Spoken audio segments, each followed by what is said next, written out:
चलो, संघवाद। संघवाद, देखो पहले दो ही शब्द का अर्थ बड़ा ध्यान समझ लेना भैया। एक होता है संघ। संघ माने संगठन। संघ मतलब संगठन। संगठन कैसे बनता है?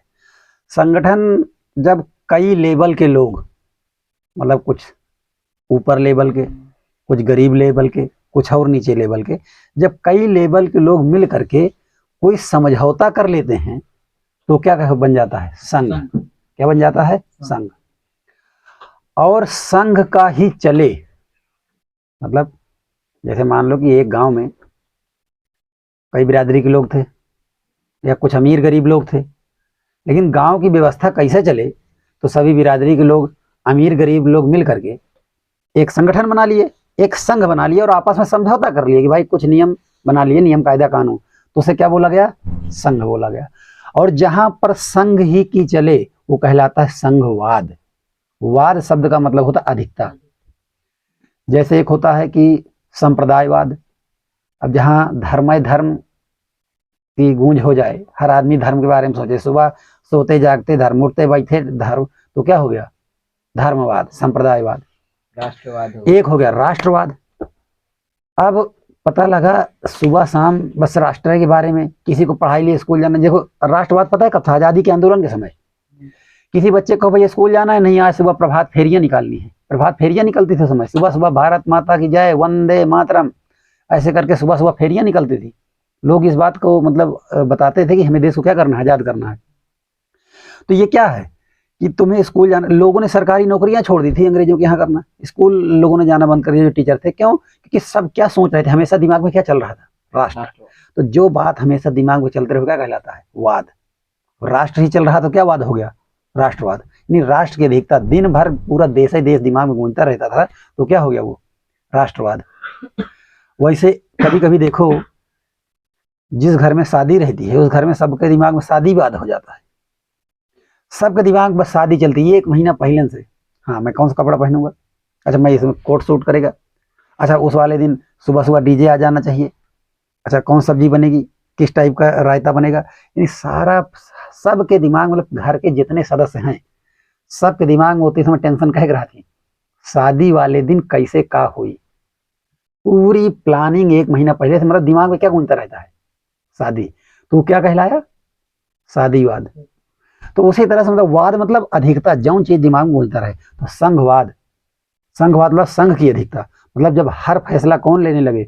संघ लेने लगे, तो क्या कहलाएगा? संघवाद। और संघ मैंने बताया संघ क्या होता है? संघ मतलब समझौता। तो संघवाद एक तरह से क्या है कि शासन की व्यवस्था है जिसके तहत केंद्र सरकार, राज्य सरकार और स्थानीय सरकार के बीच में आपस में क्या होता है? समझौता होता है। शक्तियों का बंटवारा हो जाता है। समझौते के आधार पर किसका बंटवारा हो जाता है? शक्तियों का। कुछ शक्तियां किसको दे दी जाती हैं? केंद्र को। भाई उसमें राज्य कहता है कि हम आपके मैटर में दखल नहीं देंगे। कुछ शक्तियां राज्य को दी जाती हैं, केंद्र भी कहता है कि हम आपके मैटर में दखल नहीं देंगे, आपके पास ये पावर है, अपना जो करना है करो। और कुछ शक्तियां किसको दी जाती है? स्थानीय को। स्थानीय सरकार, जैसे जिले की सरकार, ग्राम की सरकार, ब्लॉक की सरकार, इनको शक्तियां दी जाती है। तो संघवाद माने क्या है? शक्तियों का बंटवारा है। और तीनों का क्या बना है? आपस में संगठन बना है। राज्य सरकार, केंद्र सरकार और स्थानीय सरकार का संगठन बना है, और सब लोग उसी के अनुसार काम करते हैं। तो क्या कहलाता है? संघवाद। तो एक हल्का मोटी मोटा आपको समझ में आ गया होगा। अब हम लोग चैप्टर में चलते हैं तो संघवाद को थोड़ा सा अच्छे से पढ़ते हैं। पिछले अध्याय में हमने गौर किया कि शासन के विभिन्न स्तरों के बीच सत्ता का ऊर्ध्वाधर बंटवारा आधुनिक लोकतंत्र में सत्ता की साझेदारी का एक आम रूप है। जो शासन के बीच ऊर्ध्वाधर बंटवारा क्या होता है पता है? एकदम खड़ा, मतलब सबसे ऊपर जो रहेगा उसको ज्यादा शक्तियां दे दी गई, बीच वाले में कम शक्तियां, सबसे नीचे वाले को थोड़ा और कम शक्तियां। ये क्या हो गया? शासन का ऊर्ध्वाधर बंटवारा। सबसे ज्यादा पावर किसको? केंद्र को। उसके नीचे क्या है? राज्य है। उसके नीचे क्या है? स्थानीय सरकार है। तो ये सबको जो है शक्तियां क्या कर दी गई? बांट दी गई सबको। तो इसलिए ये कैसा बंटवारा है? ऊर्ध्वाधर। क्षैतिज होता है जब बराबर बराबर दे दो। क्षैतिज बंटवारा पता है कहाँ है? न्यायपालिका में। न्यायपालिका, कार्यपालिका और विधायिका। कार्यपालिका विधायिका यही लोकसभा और राज्यसभा सब हैं, और न्यायपालिका सुप्रीम कोर्ट। वहां क्षैतिज बंटवारा है, कोई किसी के ऊपर नहीं है, तीनों क्या है? बराबर हैं। सुप्रीम कोर्ट किसी भी कानून को रद्द कर सकता है, और सुप्रीम कोर्ट का रद्द कानून संसद भवन जब चाहे तब बना सकती है। अभी यही SC ST का जो है, जो एक्ट आया था, उस एक्ट को जो है उस एक्ट में कुछ कमजोर करने का प्रावधान था, तो उसको सुप्रीम कोर्ट ने क्या कर दिया, आदेश देकर उसको कमजोर कर दिया। तो जितने भी 2 अप्रैल को आंदोलन हुआ तो लोग सड़कों पर उतर आए। तो जब सड़कों पर उतरे तो संसद भवन ने क्या किया, फिर से कानून बना दिया। तो कानून पहले संसद भवन नहीं बनाया था, सुप्रीम कोर्ट ने उसको क्या किया, रद्द किया, और संसद भवन ने फिर उसको क्या कर दिया, कानून बना दिया। तो दोनों बराबर हैं कार्यपाल के। तो ये कैसा बंटवारा था, क्षैतिज था। लेकिन यहाँ पर जो संघवाद है इसमें बंटवारा कैसा है, ऊर्ध्वाधर होता है। केंद्र, राज्य और स्थानीय सरकार तीनों बराबर नहीं है। कुछ समझौते के आधार पर तीनों पर शक्तियों को बंटवारा है, और ये कैसा बंटवारा, ऊर्ध्वाधर, सबसे ऊपर केंद्र, उसके नीचे राज्य, उसके नीचे स्थानीय। तो ये हो गया ऊर्ध्वाधर बंटवारा। आधुनिक लोकतंत्र में सत्ता की साझेदारी का एक आम रूप है। जो आधुनिक लोकतंत्र है, आधुनिक मतलब मॉडर्न डेमोक्रेसी।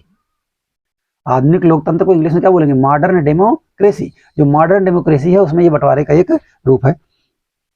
इस अध्याय में हम सत्ता के बंटवारे के इसी रूप पर विचार करेंगे। इस पाठ में हम यही जो सत्ता का बंटवारा होता है ऊर्ध्वाधर, इसी पर क्या करेंगे हम लोग, इस पाठ में विचार करेंगे। इसे आमतौर पर संघवाद कहा जाता है। इसे आमतौर पर क्या कहा जाता है, संघवाद।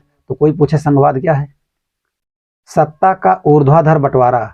केंद्र सरकार, राज्य सरकार और स्थानीय सरकार में सत्ता का ऊर्ध्वाधर बंटवारा है, ये आधुनिक लोकतंत्र में क्या है, आम बात है।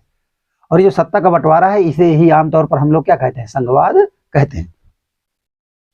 इससे एक ही लोकतांत्रिक व्यवस्था के अंदर अलग अलग इलाकों का साथ रहना और चलना संभव हो पाता है। संघवाद बड़ी अच्छी चीज है। इससे एक लोकतांत्रिक व्यवस्था के अंतर्गत एक ही व्यवस्था, यानी व्यवस्था एक ही देश है, रहने वाले अलग अलग लोगों का, अलग अलग समूह के लोगों का एक साथ चलना संभव हो पाता है। कैसे, जैसे मान लो हमारा देश भारत है, इसमें कुछ आदिवासी लोग हैं। अब आदिवासियों वाला राज्य अलग कर दिया गया, उनको अपनी शक्ति दे दी गई, भैया तुम अपने राज्य में अपने से कानून बना लो। और जो नॉर्मल स्टेट है, जैसे मान लो मैदानी भाग है, इनको अलग शक्ति दे दी गई। तो अब भाई जब सबको बराबर का पावर मिली है कि तुम अपने हिसाब से कानून बना सकते हो, तुम अपने हिसाब से कानून बना सकते हो। नागालैंड में हमने कह दिया चलो ठीक है भैया, तुम आदिवासियों का अपना झंडा रखना चाहते हो, कोई बात नहीं, अपना राज्य का झंडा मान लो। तो जब सबको आज़ादी दे दिए, सबको थोड़ा थोड़ा पावर दे दिए, तो सब लोग क्या है, कोई हमारे देश से नाराज नहीं रहेगा। सबको बढ़िया बराबर की आज़ादी और सब साथ रहना क्या है, चलना संभव है। एक घर में देखो, जब एक घर में सबकी पावर बांट दी जाएगी तो घर चलना आसान हो जाएगा। घर का नियम बना देते हैं, भाई बड़े बुजुर्ग जो कहेंगे उनकी बात सबको मानना है, छोटे वाले को उससे छोटे वाले की बात, सबसे छोटे वाले को सबकी बात मानना है, उससे छोटे वाले के नीचे का नहीं मानना है, ऊपर वाले का मानेगा। तो जब घर पे नियम बना रहता है तभी तो घर अच्छे से चलता है। अब उस घर में जिसमें अपनी पावर ही किसी को नहीं पता है, अपनी अपनी शक्तियां नहीं पता है, तो वहाँ कहाँ घर चल पाएगा। पता लगा छोटा 2 साल लड़का है, बैठ कर बुजुर्ग बाबा जा रहे हैं, उनको ऑर्डर दे रहा है, बाबा 1 लोटा पानी लाओ, क्या करत, कुछ काम नहीं करते कब से। तो अगर घर में इस तरह मान लो चल गया तो घर चल पाएगा इसे नहीं। तो सत्ता का जो ऊर्ध्वाधर बंटवारा है, जो सबसे बड़े हैं उनके पास ज्यादा पावर, उसके बाद कम पावर। और घर देखो वहीं जहां नियम कानून चलते हैं, क्योंकि दादाजी की बात कौन, पिताजी मानते हैं, और पिताजी की बात बड़े भाई मानते हैं, तो बड़े भाई की बात छोटे को मानना पड़ेगा, क्योंकि वो नियम देख रहा है यार पिताजी उनकी बात को मना ही नहीं करते, उनकी बात नहीं, तो उसको भी क्या मानना पड़ता है, तो घर चलता है। उसी तरह से संघवाद है। तो इसी में देखो अलग अलग रहे, तो इसीलिए घर के रहने वाले सभी लोग साथ चल पाते हैं कि नहीं अच्छे से। तो वैसे देश के रहने वाले लोग भी क्या होते हैं, अलग अलग समुदाय के लोग, अलग अलग धर्म के लोग साथ में चल पाते हैं संघवाद में।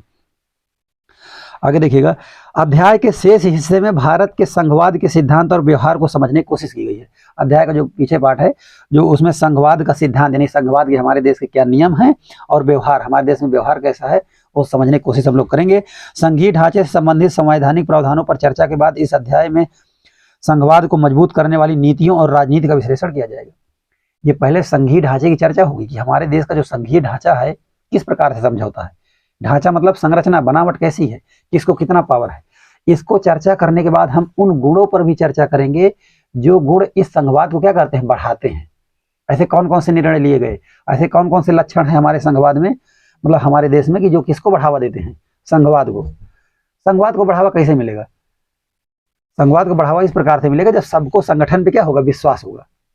जब हर व्यक्ति को, जैसे मान लो हमने बताया ना, गांव के लोग संगठन बना सकते हैं, और गांव के लोग संघ बना लिए और हर बिरादरी के लोग को उस पर विश्वास है, तो उसको क्या मिलेगा, बढ़ावा मिलेगा, सब लोग उसको मानेंगे। आगे है, अध्याय के आखिर में हम भारतीय संघवाद के नए और तीसरे स्तर यानी स्थानीय शासन की चर्चा करेंगे। और अध्याय के पाठ में हम लोग भारत में जो संघवाद है उसका एक तीसरा स्तर क्या है, स्थानीय शासन। यानी ही पंचायत की सरकार, गांव की सरकार, जिले की सरकार, इसकी चर्चा हम लोग करेंगे। तो चलो पाठ की शुरुआत करते हैं। और ये अभी तो कुछ जानकारी दे रहा था। एक यहाँ छोटा सा ये नटखट का बच्चा बना हुआ है आपके एनसीईआरटी में, और आप चाहें थोड़ा सा इसे देख सकते हैं। दिस इज द नटखट boy and what is saying, I am going to the read the question. ये देखिए कुछ ये कह रहा है। ये क्या कह रहा है? मैं थोड़ी उलझन में हूँ। एक्चुअली इस तरह का लड़का जब भी आता है एनसीईआरटी में हमेशा उलझने में रहता है। पिछले बार खलील उलझन में था, इस बार ये उलझन में हो गया। मैं थोड़ी उलझन में हूँ, आखिर भारत की शासन व्यवस्था को क्या नाम दिया जाए? ये कंफ्यूज है लड़का, जैसे आप लोग कंफ्यूज हो जाओगे यार संघवाद तो बड़ा बढ़िया बताए, भारत की शासन व्यवस्था क्या नाम दिया जाए?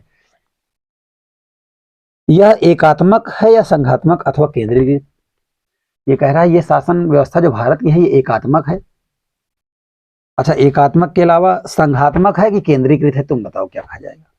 एकात्मक जहां सारा निर्णय एक ही आदमी ले, एकात्मक तो है नहीं ये, केंद्रीकृत है। केंद्रीकृत मतलब लगभग अंत में पावर कहां जाकर खत्म होती है? केंद्र सरकार के पास।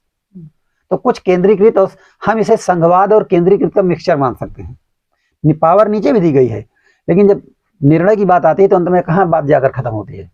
केंद्र सरकार के पास। तो हम इसको संघात्मक और उसको केंद्रीकृत को मिक्सचर मान सकते, एकात्मक नहीं। एकात्मक वो होता है जहां सारी पावर एक आदमी के पास, जैसे दूसरे देशों में चीन वगैरह, राष्ट्रपति ने जो कह दिया तो कह दिया। एकात्मक एक ही आदमी फैसले, पहले राजा होता था, गांव खड़ंजा बिछना, कोई लड़ाई हो गई चलो राजा के पास। जो किम जॉन है वो भी एक, हमारे यहाँ देखो एकात्मक व्यवस्था नहीं है, संघात्मक है। क्यों? क्योंकि गांव खड़ंजा बिछना है, अगर लड़ाई हो गई तो प्रधान के पास जाओ। क्या प्रधानमंत्री को ढूंढो क्या? हमेशा एक ही आदमी के पास नहीं जाना है, हर समस्या के लिए अलग अलग आदमी के पास जाना है। तो वो क्या हो गया?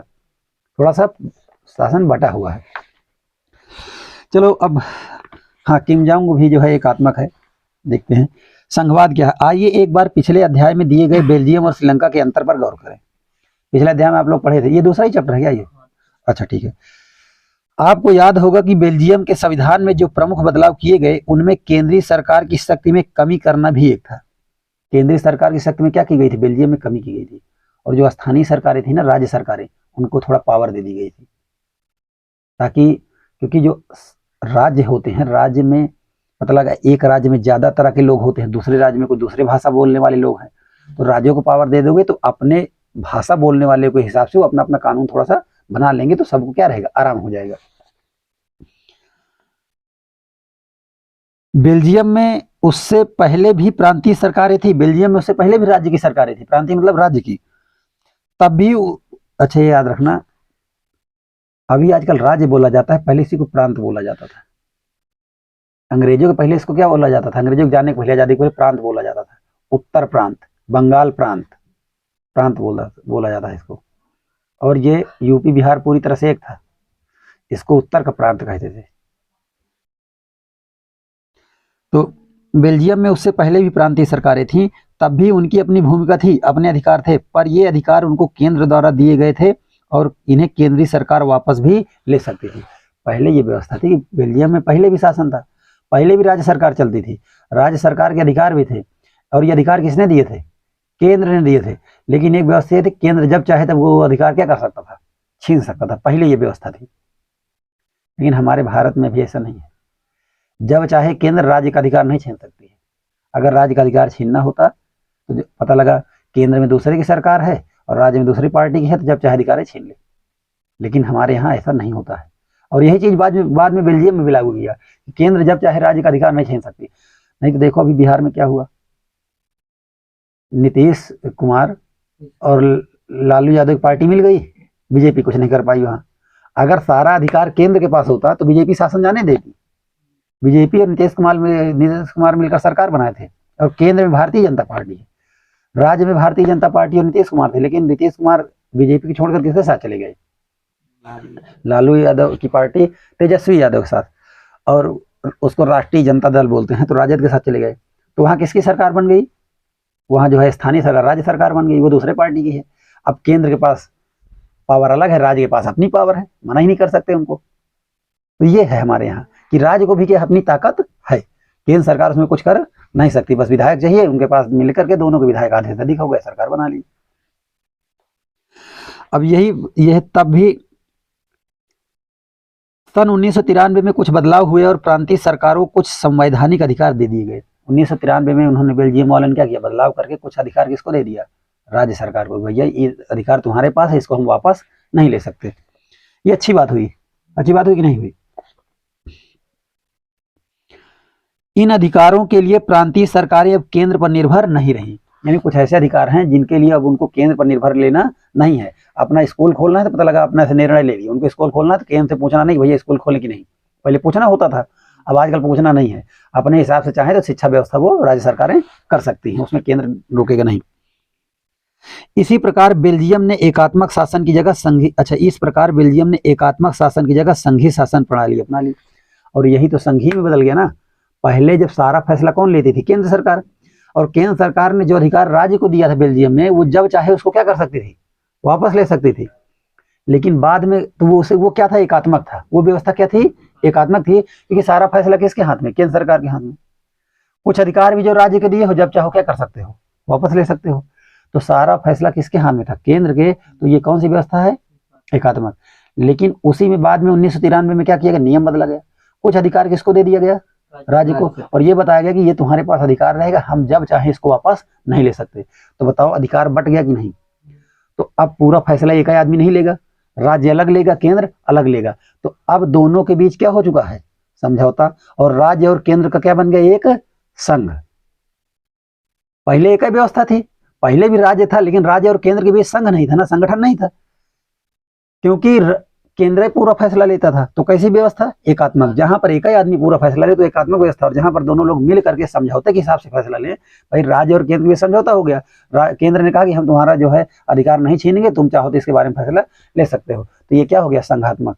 जैसे केंद्र में विपक्षी पार्टी की सरकार है और राज्य में विपक्षी है, हाँ, तो पावर उतनी ही रहेगी। बिल्कुल, वही तो हो गया ना, यही तो संघ हो गया। अगर एकात्मक होता तो पता लगा केंद्र वाले का फैसला माना जाएगा, तो केंद्र तुरंत जो है राज्य सरकार क्या कर देती, बर्खास्त कर देती। केंद्र सरकार सेना लगा के राज्य सरकार क्या कर देती, बर्खास्त कर देती, इसको हटाओ। लेकिन क्योंकि एकात्मक व्यवस्था है नहीं, एकात्मक होता तो केंद्र फैसला ले सकता था, व्यवस्था कैसी, संघात्मक है। और ये अधिकार राज्य में किसकी सरकार रहेगी, किसको दे दिया गया, राज्य को। जिसके विधायक ज्यादा वो रहेगी, केंद्र कुछ कर ही नहीं सकता। तो ये बढ़िया व्यवस्था है कि नहीं, बढ़िया व्यवस्था है भाई, सबको अपना अपना अधिकार है।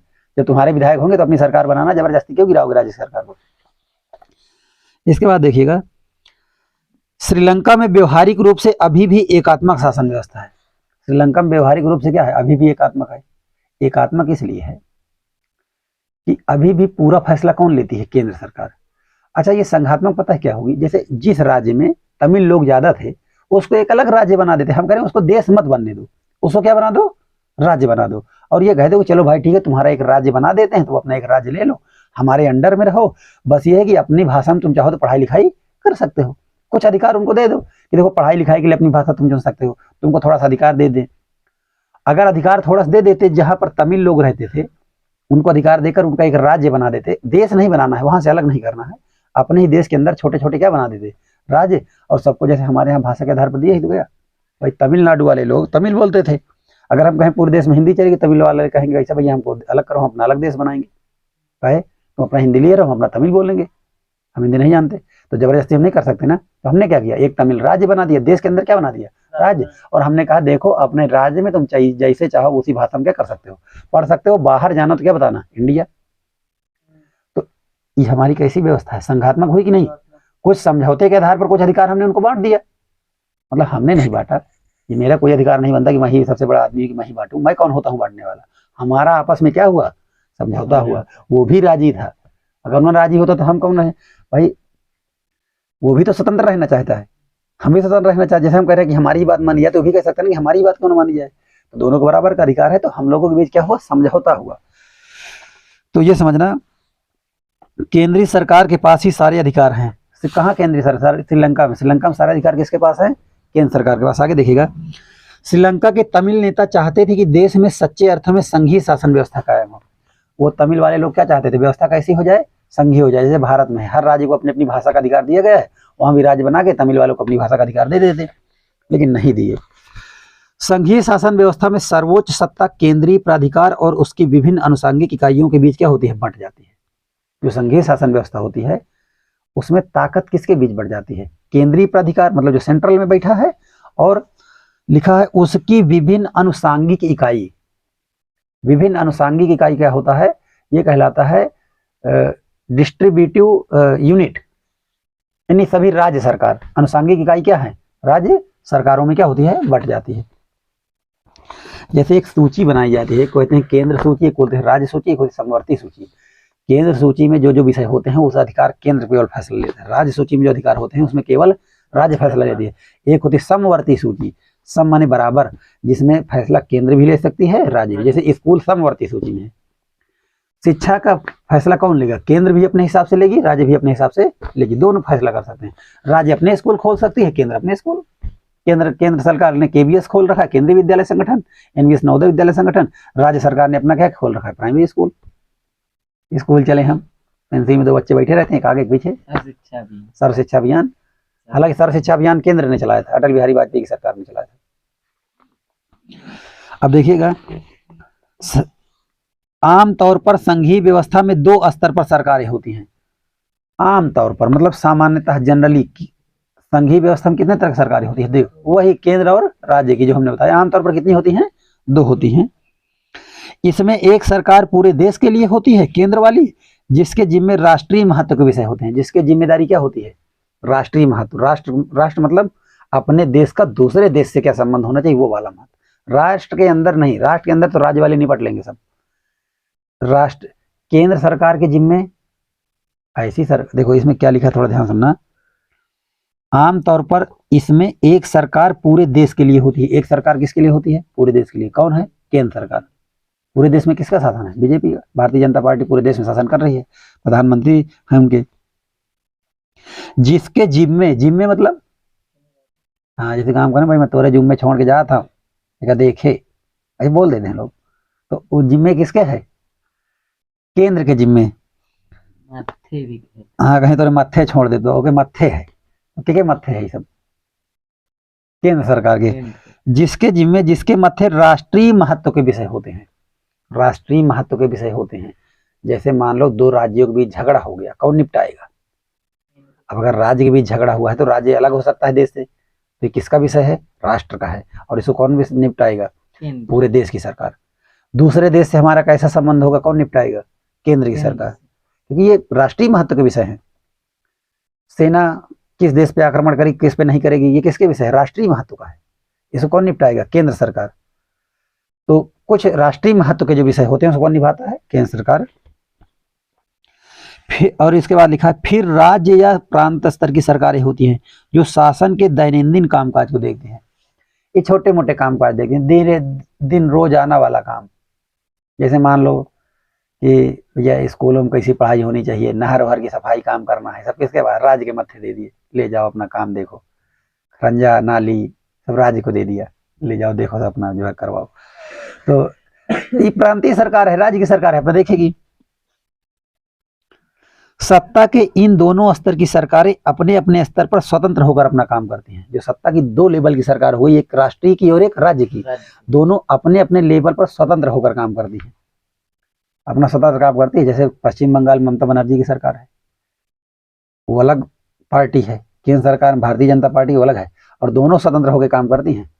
केंद्र सरकार राज्य सरकार के अधीन नहीं है, और राज्य सरकार भी केंद्र सरकार के अधीन है, लेकिन स्वतंत्र रह के काम करती। बहुत ज्यादा इंटरफियर केंद्र नहीं कर सकता, नहीं तो केंद्र को इंटरफियर करना होता ना तो पता नहीं केंद्र वाले कितना राज्य वाले को बर्खास्त कर देते, कहते ऐसा ही सरकार गड़बड़, जिसको हटाओ, सेना लगा के बाहर कर देते। लेकिन वो क्या, स्वतंत्र होकर काम करती। अभी क्या था, क्या राज्य सरकार है, और राज्य सरकारें अड़ भी तो जाती हैं इसी में। अभी क्या हुआ था, चुनाव हुआ था पश्चिम बंगाल में। अभी चुनाव हुआ तो चुनाव के लिए राज्य सरकार से पूछा गया कि ये बताइए, जब चुनाव होगा तो उस चुनाव में, यार पता नहीं कब से फोन आ रही है, आवाज रिकॉर्ड। चलो भाई ठीक है, अरे चलो यार, अब देखो इधर, ठीक है।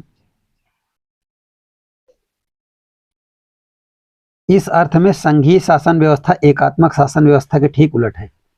जो संघीय शासन व्यवस्था है एकात्मक व्यवस्था की क्या है, ठीक उलट है। एकात्मक व्यवस्था में एक ही आदमी फैसला लेता है, संघात्मक में, जैसे पश्चिम बंगाल का हम आपको उदाहरण दे रहे थे ना कि अधिकार सबके क्या होते हैं।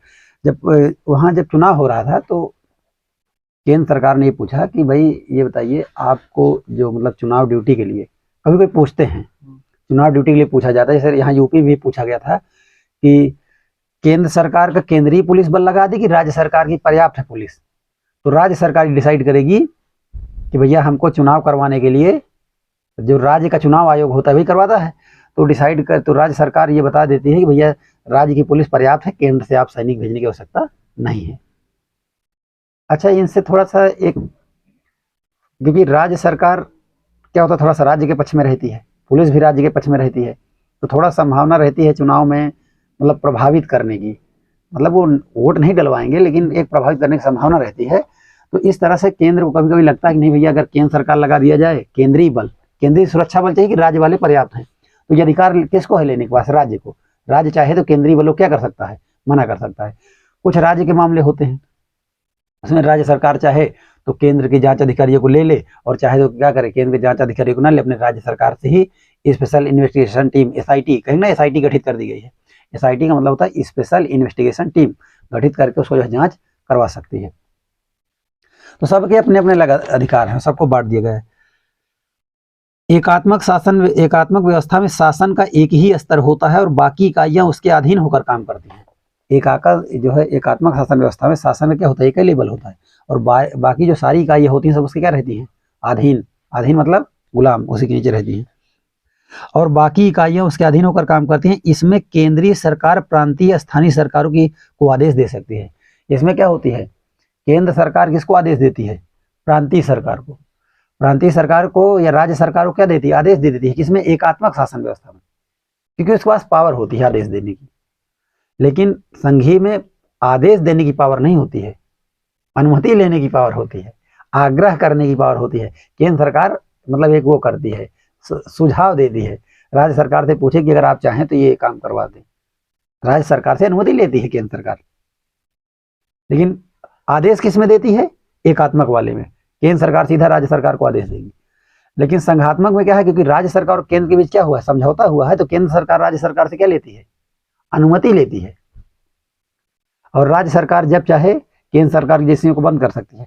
कभी कभी क्या होता है, कुछ राज्य सरकार वाले लोगों को जो केंद्र सरकार की एजेंसियां होती हैं वो क्या करती हैं? परेशान करती हैं। जांच एजेंसी उनके मंत्रियों को उठा लेंगी, छापे डलवाएंगी, तो राज्य सरकार चाहे तो एक स्पेशल वो ला करके कुछ कानून के हिसाब से उनके जांच एजेंसी को क्या कर सकती है? राज्य में नो एंट्री कर सकती है कि केंद्र के अधिकारी यहाँ जांच करने नहीं आएंगे। तो ये राज्य के पास पावर है, और ऐसे में बंगाल में होता है, उन्होंने कर दिया भाई केंद्र की जांच एजेंसी यहाँ नहीं आएगी, हम अपने राज्य की, हमारे जो राज्य की जांच एजेंसी हो क्या है? पर्याप्त है जांच करने के लिए।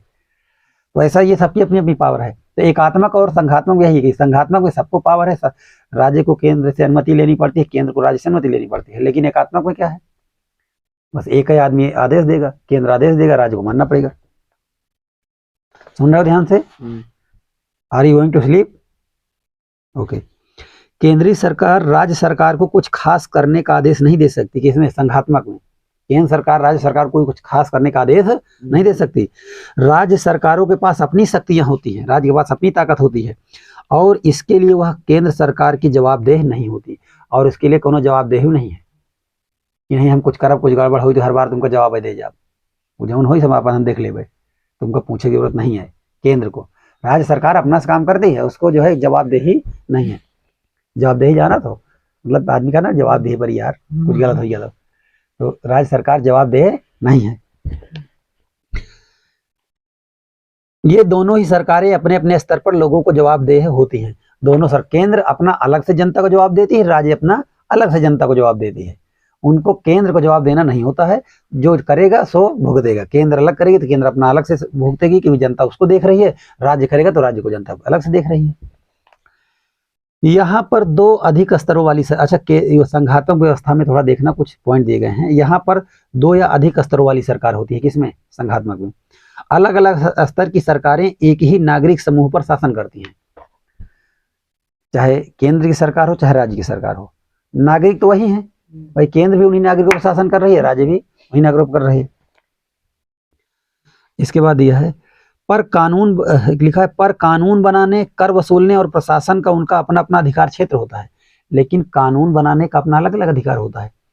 किस मामले पर कौन कानून बनाएगा इसका अलग अलग पूरा नियम होता है। कुछ मामले ऐसे हैं जिनका कानून कौन बना सकती है? केंद्र। कुछ मामले ऐसे हैं जिनका कानून कौन बना सकता है? राज्य। शिक्षा पर कानून राज्य भी बना सकता है और शिक्षा पर कानून केंद्र भी बना सकता है। लेकिन जो सूचना है, टेलीकॉम, दूरसंचार व्यवस्था, इस पर कानून केवल केंद्र सरकार बना सकती है। यानी कि सिम कार्ड कौन सा बिकेगा, कौन सा नहीं बिकेगा, किसका 2G लगेगा, किसका 4G टावर लगेगा, ये कानून कौन बनाएगा? केंद्र। इसमें राज्य सरकार नहीं बना सकती। तो ये है ना, कुछ के अधिकार अपने अपने बटे हुए हैं। कर वसूलने, टैक्स वसूलने का अपना अधिकार सीमित है। केंद्र सरकार टेलीकॉम कंपनी से टैक्स लेती है, राज्य सरकार टेलीकॉम कंपनी से टैक्स ले ही नहीं सकती। सबका अपना अपना अधिकार। राज्य सरकार नहर से ले सकती है, स्थानीय नगर पालिका से ले सकती है। केंद्र सरकार अलग टैक्स लेती है। रोड का टैक्स कौन लेता है? केंद्र सरकार लेती है। प्रशासन का उनका अपना शासन होता है, ठीक है ना। सबका अपना अपना क्या है, अलग अलग अधिकार है। विभिन्न स्तरों की सरकारों के अधिकार क्षेत्र संविधान में स्पष्ट रूप से वर्णित है। विभिन्न स्तर की सरकार, चाहे केंद्र की हो, चाहे राज्य की हो, चाहे स्थानीय हो, मतलब जिले की सरकार हो, सबका अधिकार क्षेत्र कहाँ वर्णित है? वर्णित मतलब लिखा गया। कहाँ लिखा गया है? कहाँ लिखा है? अभी तो लाइन पढ़ा यार मैं। संविधान में स्पष्ट रूप से लिखा गया है। इसलिए संविधान सरकार के हर स्तर के अस्तित्व और प्राधिकार की गारंटी और सुरक्षा देता है। एक होता है अस्तित्व। अस्तित्व पता है कौन क्या होता है? अस्तित्व होता है कि भाई कोई आदमी जिंदा है तो दिखे। जैसे पता लगा कोई आदमी मर गया, उसको दफना बना दिए तो उसका अस्तित्व क्या हो गया? मिट गया। लेकिन अगर केंद्र सरकार है, राज्य सरकार है, स्थानीय सरकार है, तो स्थानीय सरकार भी दिखे। पता लगा स्थानीय सरकार नाम भर है लेकिन स्थान पर कोनो सरकार है नहीं, सारा नियम कौन चला रहा है? केंद्र। तो स्थानीय सरकार दिखे, उसके कुछ अपने अधिकार हों, तब उसका क्या रहेगा? अस्तित्व रहेगा। अस्तित्व मतलब कुछ ऐसा पाया जाता है। अस्तित्व मतलब क्या है? कुछ स्थानीय सरकार नाम की भी कोई सरकार है जिसका अपना कानून है। तो ये चीज है। जैसे बता दो स्थानीय सरकार क्या है? जिला पंचायत अध्यक्ष चुना जाता है। जिला पंचायत अध्यक्ष में केंद्र की चाहे जिसकी सरकार हो, लेकिन जिला पंचायत अध्यक्ष में अगर आदेश ज्यादा जिला पंचायत सदस्य जिसको कह देंगे वो जिला पंचायत अध्यक्ष बन जाएगा, उसमें केंद्र कुछ नहीं कर सकता। तो आखिर स्थानीय सरकार का भी अपनी ताकत है कि नहीं? अपना अस्तित्व है। वहां के 18 जो मतलब वहां के जितने भी जिला पंचायत सदस्य हैं, चाहे जिसको जिला पंचायत अध्यक्ष बनाए, उसमें राज्य केंद्र कुछ नहीं कर सकती, राज्य भी कुछ नहीं कर सकती। तो आखिर उसका भी ताकत है, उसका अस्तित्व है। और ये अस्तित्व गारंटी कौन देता है? संविधान। संविधान में साफ साफ लिख दिया गया है, और संविधान में जो लिखा है उसको सबको मानना पड़ता है। तो सबसे श्रेष्ठ किताब कौन है? संविधान। वही तुम्हें आजादी देता है, पढ़ने की आजादी देता है, तुम्हें पाखंड से उठने की आजादी देता है, तुम्हें विज्ञान की ओर ले जाने की आजादी देता है। आज ये समझ लो कि सामाजिक असमानता में जो गरीब लोग आज अमीरों से नहीं परेशान हैं, जो कम पिट रहे हैं, इसका मेन कारण संविधान। क्योंकि अगर संविधान नहीं होता, संविधान में लिखा है किसी के साथ अन्याय नहीं होगा, अगर ना लिखा होता, और ये मतलब ये संविधान में लिखा कि हर देश के हर नागरिक क्या है? बराबर है, अगर ये ना लिखा होता तो जितने अमीर लोग हैं, जो सामंतवादी सोच के लोग हैं, वो सब करके क्या करते? गरीबों की अक्सर पिटाई कर देते, चाहे जब देखो तब उठाकर पीटने लगते। लेकिन कानून में लिखा है। तो बताओ आखिर हर चीज से हमारी रक्षा कौन करता है? संविधान। आपके साथ न्याय अन्याय, इसकी रक्षा संविधान करता है। तो इसलिए सबसे श्रेष्ठ किताब कौन है? संविधान।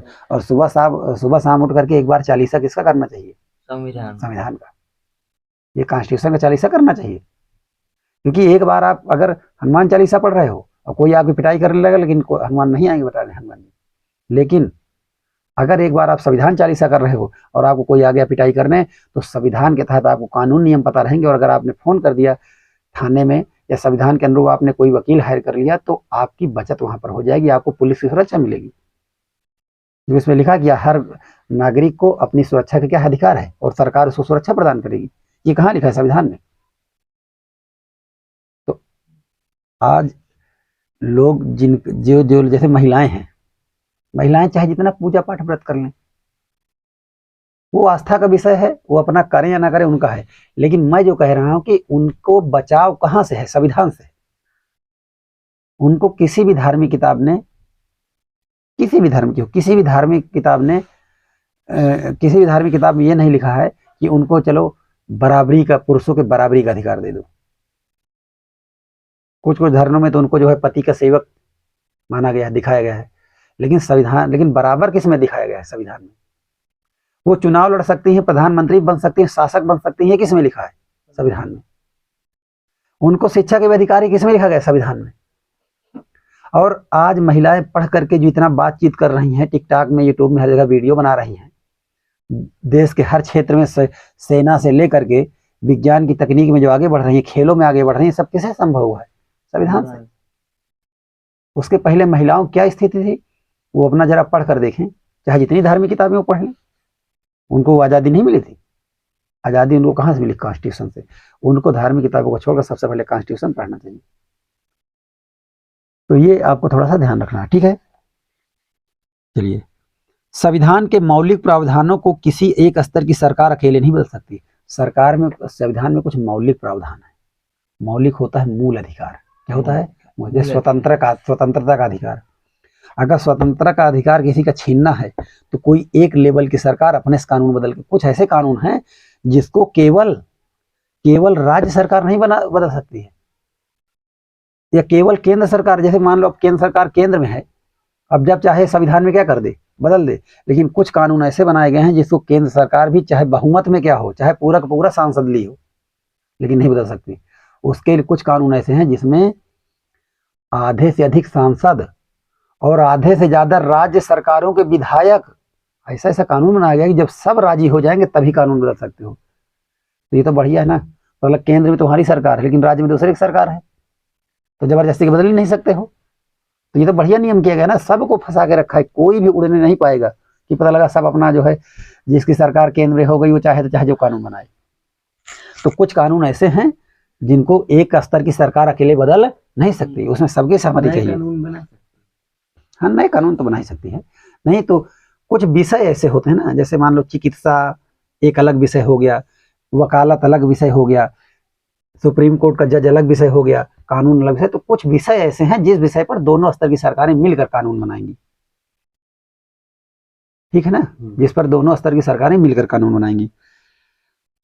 अदालतों को संविधान और विभिन्न स्तर की सरकारों के अधिकारों की व्याख्या करने का अधिकार है। जो अदालतें हैं वो क्या करेगी? विभिन्न स्तर के सरकारों की जो अधिकार है उनकी व्याख्या करता है। जैसे मान लो कि कभी राज्य और केंद्र सरकार में लड़ाई हो गई, राज्य ने कहा कि नहीं ये हमारा अधिकार है, केंद्र ने कहा नहीं ये हमारा अधिकार है। राज्य ने कहा नहीं ये हमारे अधिकार में आता है, आप हमें इसमें टैक्स कैसे ले सकते हैं। केंद्र कहेगी कि नहीं इसमें टैक्स हम लेंगे, ये हमारे अधिकार में है। तो वो किसके अधिकार में है इसको कौन बताएगा? मामला कहाँ जाता है? Supreme court. राज्य सरकार अपना वकील देती है, केंद्र सरकार अपना वकील देती है, दोनों तरफ के वकील बहस करते हैं। तो वहाँ सुप्रीम कोर्ट का जज कौन सी किताब उठाता है? संविधान।